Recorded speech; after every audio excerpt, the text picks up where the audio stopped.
Bíblia diz assim que nós devemos ter um zelo santo por Deus, né? O profeta falou o seguinte: olha, o teu zelo, o zelo pela tua causa me consome. No livro Orientação da Criança, a página 538, por aí assim, lá vem nos ensinando sobre a reverência na igreja.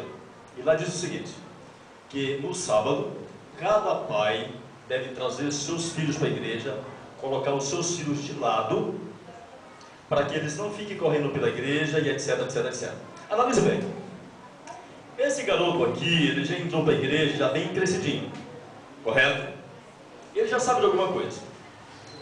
Essas crianças, elas não sabem de nada.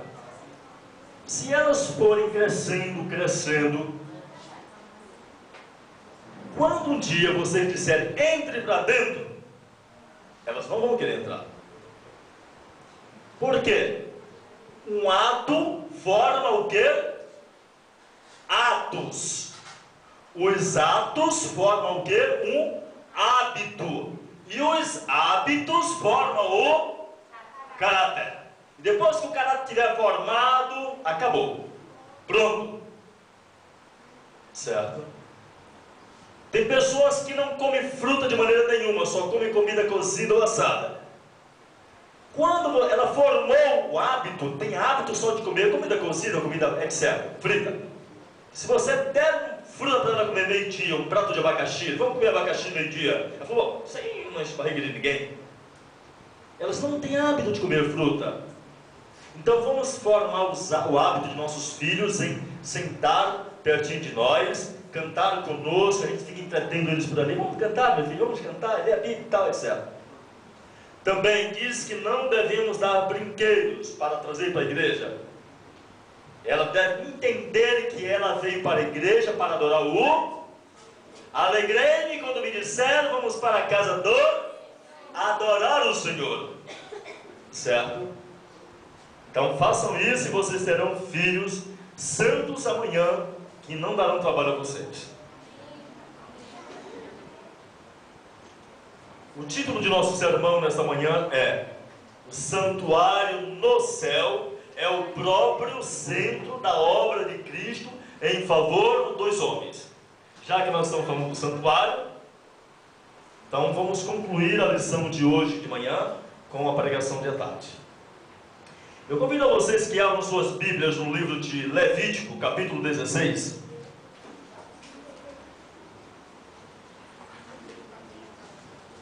Levítico,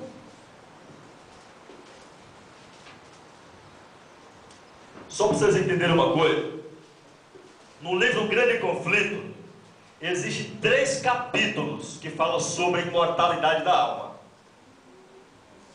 Mas por que Deus mandou que Ellen G. White escrever 3 capítulos de um só assunto num só livro? Também existem 3 capítulos falando só sobre o santuário no céu. E no Grande Conflito, Primeiros Escritos e História da Redenção. Se você quiser compreender todo o assunto do santuário, leia Primeiros Escritos, História da Redenção e o Grande Conflito. Tudo que você precisa está ali para compreender toda a verdade do santuário. O capítulo 16 de Levítico, versículo 15, diz assim: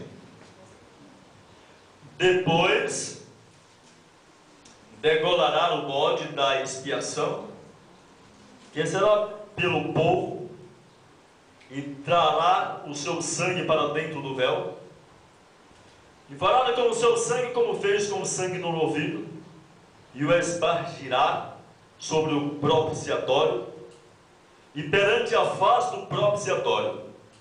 Assim fará expiação pelo santuário por causa das imundícias dos filhos de Israel, e das suas transgressões, e de todos os seus pecados. E assim fará para dentro da congregação, que reside com eles, no meio das suas imundícias. E nenhum homem estará na tenda da congregação, quando ele entrar para fazer expiação no santuário, até que ele saia, depois de feita a expiação por si mesmo. e pela sua casa, e por toda a congregação de Israel. Verso 18.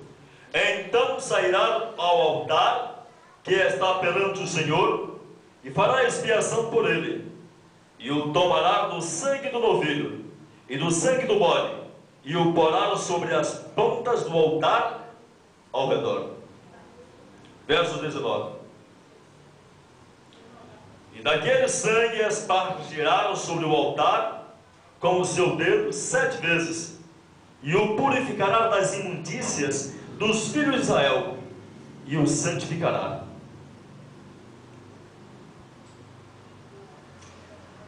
Vamos ler o versos 29. E do mesmo capítulo. E isto vos será por estatuto perpétuo, no 7º mês ao 10 deste mês. Afligireis as vossas almas, e nenhum trabalho fareis, nem o natural, nem o estrangeiro, que peregrina entre vós. Até o 34. Porque naquele dia se fará expiação por vós, para purificai-vos, e sereis purificados de todos os vossos pecados perante o Senhor. Olha o versos 31. É um sábado de descanso para vós, e afligireis as vossas almas. Isto é estatuto perpétuo. E o sacerdote que for ungido e que for sagrado para administrar o sacerdócio no lugar de seu pai, fará a expiação, havendo vestido as vestes de linho, as vestes santas. Assim fará a expiação pelos santos santuário. Também fará a expiação pela tenda da congregação e pelo altar. Semelhantemente fará a expiação pelos sacerdotes e por todo o povo da congregação. Isto vos será por estatuto perpétuo, para fazer a expiação pelos filhos de Israel, de todos os seus pecados, uma vez no ano, e fez Arão como o Senhor ordenara a Moisés. Capítulo 23, versículo 27. Mas ao 10 dias desse 7º mês, será o dia da expiação. Tereis santa convocação, e afligireis as vossas almas, e oferecereis oferta queimada ao Senhor. Se você ler até o versículo 32, você vai ter uma compreensão melhor. O apóstolo São Paulo escreveu o livro de Hebreus lá no ano 64, por aí assim, certo? Antes do ano 70, porque no ano 70 foi a destruição do templo. Ele escreveu no ano 64 para levar os judeus a entender que ali naquele templo não tinha mais nada, que o templo que agora Deus habitava era o templo do céu, para eles não serem destruídos. E aqui diz que no dia 10 do 7º mês era um sábado, dia solene, um dia de aflição de almas, um dia de julgamento, o dia 10 do 7º mês. Era o dia em que o sacerdote, o sumo sacerdote, deveria purificar o santuário das imundícies dos filhos de Israel. Então, todas as imundícies dos filhos de Israel era transferido para o santuário durante o ano todo, mas naquele dia não deveria ser colocado imundície dentro do santuário. Era o dia de tirar as imundícies do santuário. E o que nos diz o livro de Daniel, capítulo 8, versos 14? Leamos.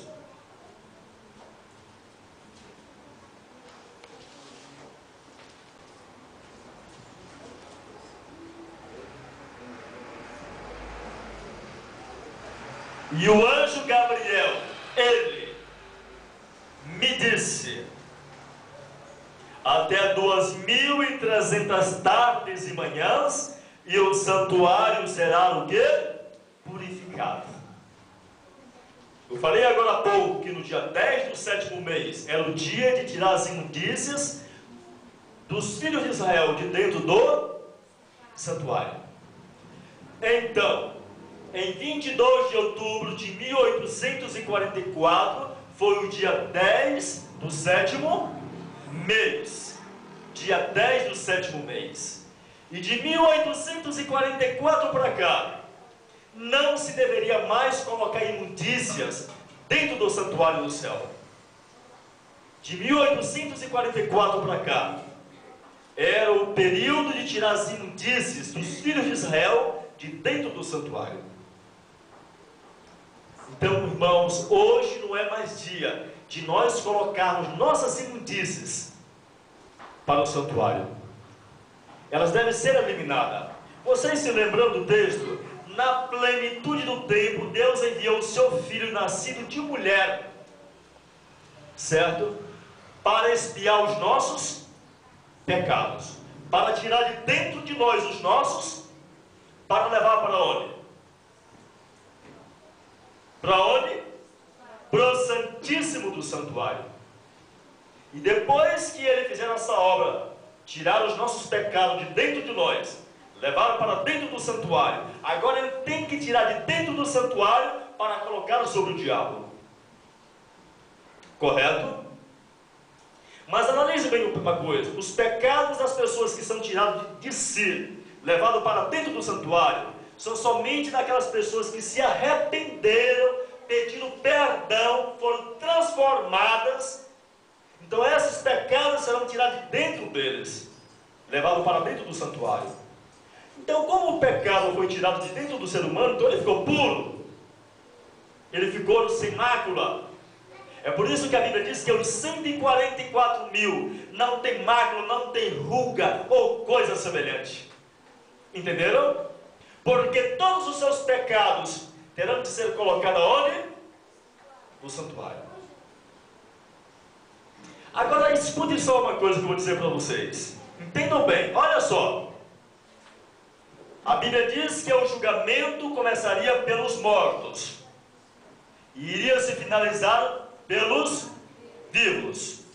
Analise bem. A chuva serolha vai cair, mas ela só pode cair quando Deus tiver um povo julgado, um povo que esteja isento de pecado, isento de condenação. Então esse povo estará pronto para receber a chuva serolha. A chuva serolha vai cair no decreto dominical, certo?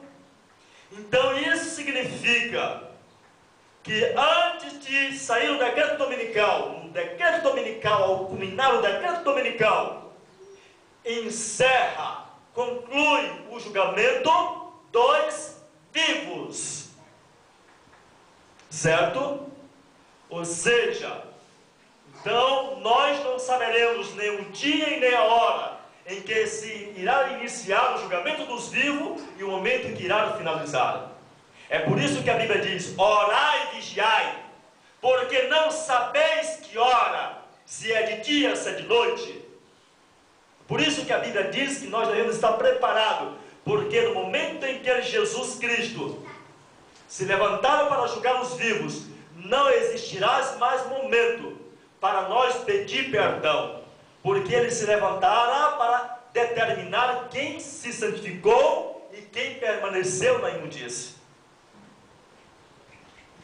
Esta é a obra que está acontecendo lá no céu. Vocês deveriam ler o capítulo 28 do livro Grande Conflito. Vem explicando tudo isso aqui que nós acabamos de falar. Vamos ler um pouquinho então.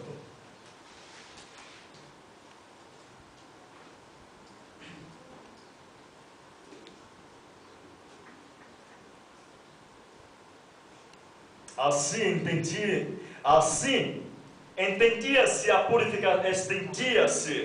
purificação do santuário até o povo. A purificação do santuário incluía o povo, tão verdadeiramente como o próprio santuário. Ou seja, a purificação, o sacerdote teria que fazer uma purificação purificação, uma expiação, tanto pelo povo como pelo santuário. Primeiro teria que acontecer no povo, certo? Primeiro teria que acontecer no povo. Lembre-se bem, varre a casa, põe o lixo na lixeira, depois tira da lixeira e toca fogo. Você é esta casa bem aqui. O lixo que é tirado daqui era colocado na, depois é tocado fogo. Primeiro precisa fazer-se uma limpeza aqui. Primeiro é necessário que o pecado venha ser estipado na fonte, na minha vida, para depois ser purificado o santuário do céu. Mostra, por conseguinte, que para que o santuário celestial possa ser purificado e o círculo do serviço do Evangelho possa ser concluído, tem que estar concluído primeiramente do povo que faz parte deste serviço. Isto quer dizer que no próprio santuário terrestre. E o que é o santuário terrestre? Não sabeis vós que sois templo de Deus? Nos diz o livro de 1 Coríntios, capítulo 3, versos 15 e 16. Se vocês destruírem o templo de Deus, Deus também destruirá vocês.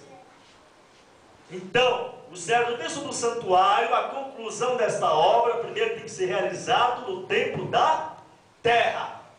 Na tua vida, você é o santuário de Deus, você é o templo de Deus. É em você que o Espírito Santo quer fazer morada. Os irmãos estão compreendendo o assunto?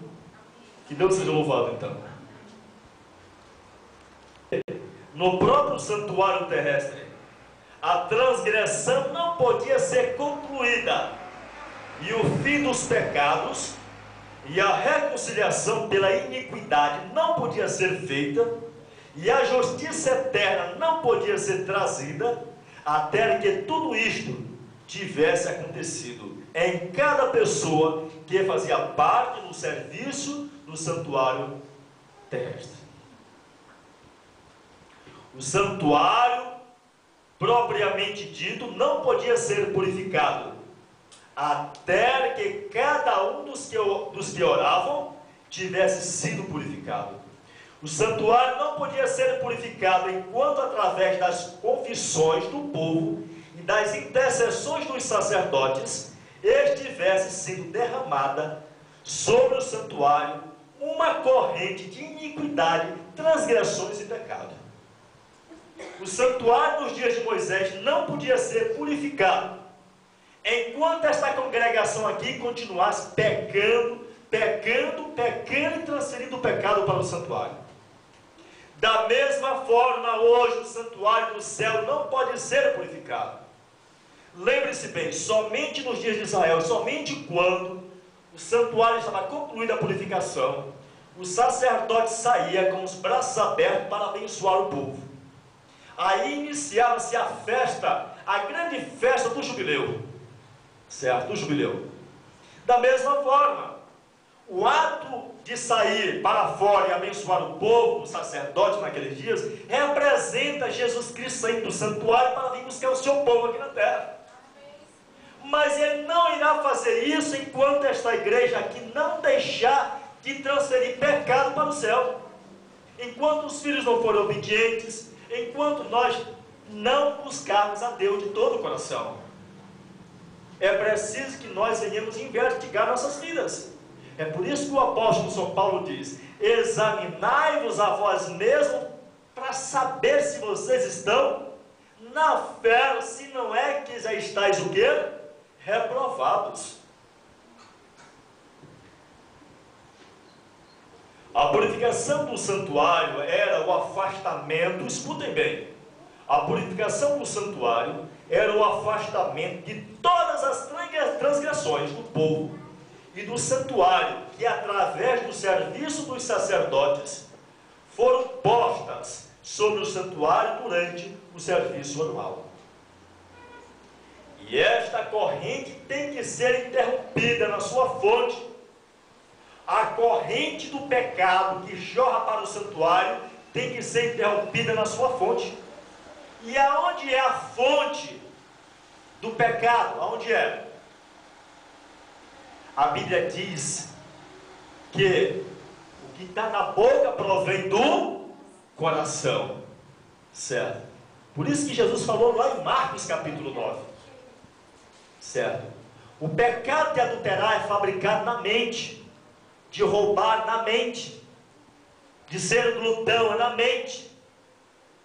Então, quando nós aprendermos através do Evangelho, do poder criador da palavra de Deus, certo? Banir o pecado da nossa mente e aprendermos a ter uma vida de comunhão com Deus, e ensinar nossos filhos, desde criancinha, a ter uma vida de comunhão com Deus, aí sim o sumo sacerdote virá para abençoar o seu povo. Somente dessa forma.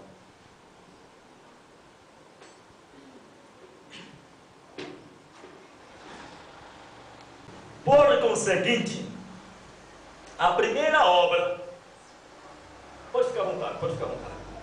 Por conseguinte, a primeira obra na purificação do santuário era a purificação do povo. A primeira obra na purificação do santuário era a purificação do povo. Vamos supor que ontem à noite você pecou. Era sábado. Você deitou com tua esposa na mesma cama e você sentiu desejos impuros. Você sabe que não pode fazer no sábado. Vamos supor que hoje você estava namorando com tua namorada e você deu um beijo nela. Você sabe que você não pode fazer isto? Certo? Você não é casado com ela. Isso é lascívia. Entendeu? Então vamos supor que ontem à noite você comeu à noite, jantou uma comida pesada. E você agora transgrediu as leis físicas do teu ser. E você amanheceu o dia, não fez culto, não fez nada, e simplesmente passou o dia. E eu pergunto, esses pecados, ele vai permanecer em ti. E se você morrer daqui a pouco, morreu com a Bíblia na mão, para ressuscitar na última ressurreição. Certo? Deveríamos conhecer um dia, investigando nossa vida. Senhor, sonda o meu coração, mostra-me em que pequei, perdoa-me, perdoa-me, expia os meus pecados. Aí sim, esses pecados estariam sendo transferidos para lá. E agora você deveria dizer, Senhor, dá-me poder para não mais pecar, para não mais envergonhar o teu nome e transgredir a tua lei. Porque a Bíblia diz que a transgressão da lei é pecado. Quando nós pecamos, estamos transgredindo a lei de Deus. E se nós dissermos que não iremos parar de pecar, que não se pode deixar de pecar, isso quer dizer, traduzir o seguinte: não se pode deixar de transgredir a lei. Uma certa vez eu perguntando para um jovem, estava lá no terminal de ônibus, eu perguntei, meu amigo, estou olhando para essas mulheres bonitas? Falou, estou. E esse mundo, etc. E pergunto uma coisa a você: é possível o homem hoje viver sem cometer pecado? Nem mesmo com pensamento? Ele falou, é impossível. Eu falei, então você não vai para o céu? Você vai continuar transgredindo a lei? Porque pecado é a transgressão da lei? Sim, irmãos, é possível sim.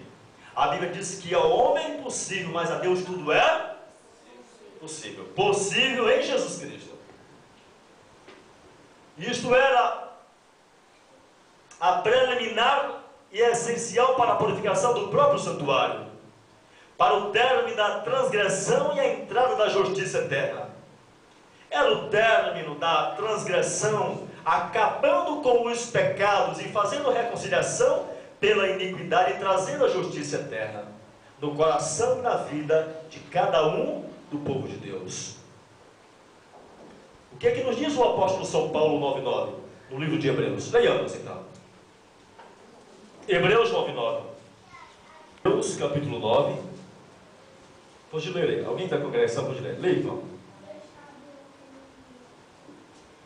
Não segundo a aliança que fiz com seus pais, no dia em que os tomei pela mão, para os conduzir até fora da terra do Egito, pois eles não continuaram na minha aliança, e eu não atentei para eles, diz o Senhor.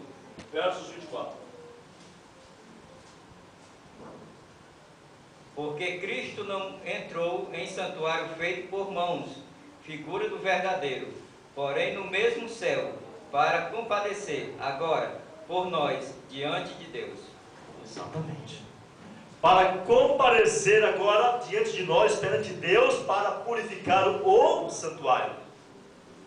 Diz assim no comentário: por conseguinte, somos claramente ensinados que o serviço do nosso sumo sacerdote, na purificação do verdadeiro santuário celestial, tem que ser presidido pela purificação de cada um dos que oram, a purificação de cada um dos que fazem parte neste serviço do verdadeiro sumo sacerdote, no verdadeiro santuário.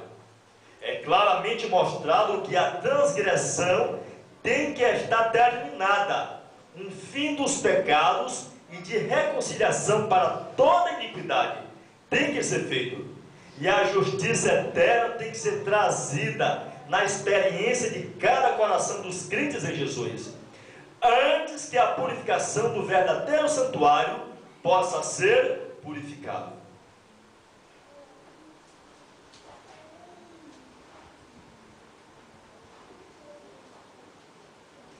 Este é o grande objetivo do verdadeiro sacerdócio no serviço do santuário. Os sacrifícios, o sacerdócio e o ministério no santuário, que era somente uma alegoria, representação, parábola para o tempo presente, não podia efetivamente tirar o pecado, não podia, portanto, tornar perfeitos que vieram. Enquanto o sacrifício, o sacerdócio e o ministério de Cristo no verdadeiro santuário tira os pecados para sempre, fazendo por conseguinte perfeitos que vem tornando perfeito para sempre os que são santificados. O ministério de Jesus na purificação do santuário envolve sua atividade através do Espírito Santo, de examinar e sondar a mente do ser humano, revelando-lhe deficiências e defeitos passíveis de serem corrigidos pelo poder da palavra de Deus, citada no momento da tentação. Você sente-se bem seguro de que não foi afetado pelo filho do formalismo? Será que nós, adventistas do sétimo dia, não nos tornamos normais? Será que nós estamos compreendendo essa mensagem de purificação celestial? Compreendemos o que significa a purificação do santuário? Irei resumir as minhas palavras. Diz o livro de Hebreus, capítulo 4, versículo 15 e 16. Vamos ler.